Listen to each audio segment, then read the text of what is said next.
This is the second video for the Geometry F section of the Geometry module. In this video we're continuing to look at volume and pyramids. A right pyramid is a 3D figure that tapers to a point at right angles to the base. The volume of a right pyramid is 1/3 of the product of the area of the base and the perpendicular height. So we have a formula here. 1/3 times A, which is the area of the base, times H, which is a perpendicular height. Now there are formulas for various prisms in your textbook. I personally do not learn these formulas. All I do is learn my area formulas and change that A each time according to what shape is on the base of the pyramid. So let's look at some examples. It says find the volume of the following figures. Now the first one, the base area is given, so volume is 1/3 times A times H, so that's 1/3 times 15 times 12, which is 60 meters cubed. Okay, next we have a cone, so the base here is a circle. So where I write the formula, volume is 1/3 times A times H. My A in this case is pi r squared, because that's the area of the base.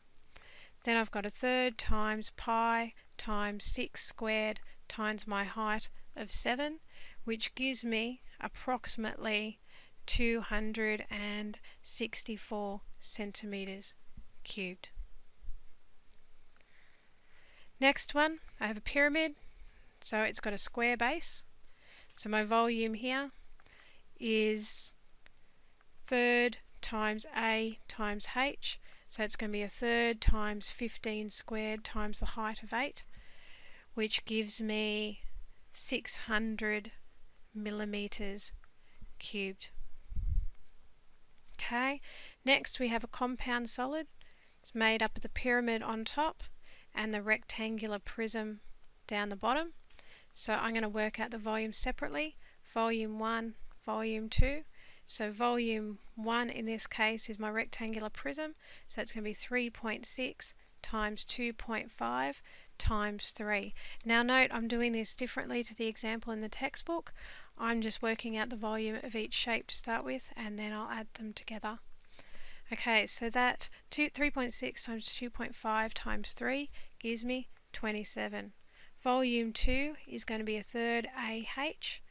The base is 3.6 by 3, so times 3.6 times 3, and my height is 1.4.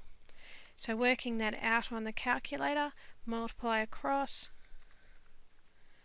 and I get 5.04. So volume total is going to be 27 plus 5.04, which gives me 32.04 meters cubed. Okay, note that sometimes I'm rounding to decimal places, sometimes I'm rounding to the next whole number. As long as you're putting in an approximate sign when you're doing it, that's fine, but in this case the answer was actually to 2 decimal places. So I've written the exact answer down. Okay, next I have a truncated cone. So the only volume I want is the bottom of the cone. So what I'm going to do is I'm going to separate again. Volume 1 is going to be the whole cone, and volume 2 is going to be the top. Okay, so volume 1 is 1/3 AH. It's a cone, so the area is pi r squared, and then we have the H. So I've got 1/3 times pi times my big cone is 6 squared times by my total height is 9. Okay, so that gives me approximately 339 meters cubed. Volume 2, which is the top cone, again 1/3 AH, which is 1/3 pi r squared H. 1/3 times pi times 2 squared times, now the height in this case, I've got all of it's 9 and down the bottom 6, so that must be 3. Okay, so I've got times 3, and plugging that in your calculator, you get approximately 12.6. So volume total is going to be volume 1 minus volume 2, 339 minus 12.6, which gives me 326.4 meters cubed. Okay. Next, a cone with diameter and height of 2.5. Well, I need to work out the radius, which is 2.5 divided by 2, so it's 1.25. My volume is a third AH. It's a cone, so that means the base is pi r squared times by height. So I've got a third times pi times 1.25 squared times by my height of 2.5. Okay, plug that into the calculator and you'll get approximately 4.08 meters cubed. Okay. Next, a square base pyramid with a height of 7 and has a volume of 21 meters cubed. What is the side length of the pyramid? Don't really need a picture, but a square base pyramid has all sides equal. So I have something looking like that. My top should probably be in line with the middle, but anyway, you get the idea.